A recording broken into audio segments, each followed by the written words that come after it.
Now let's talk about load leg. But first, make sure you watch the video on ride down to understand the importance of this feature.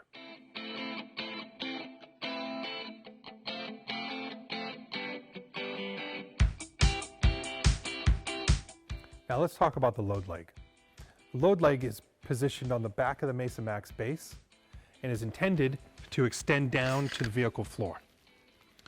What that's going to do is it's going to limit the amount of forward rotation and the forward movement in the seat.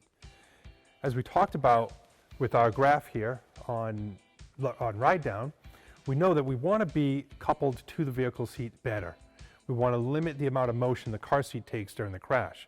What that's going to do for us is that's going to remove or greatly reduce that fourth collision, that extra collision, which happened right about here, which was the car seat moving up against the vehicle seat belt. So by having that load leg, we stop that motion. That allows the child in the car seat to start its ride down much earlier.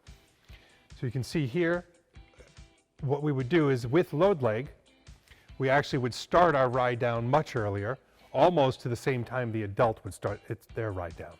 That gives much more time for ride down, which is going to greatly reduce the G-force. We see in load leg testing that load leg does reduce injury and energy by about 50%. Thank you for watching. Please be sure to check out the rest of the Mesa Max videos in the series.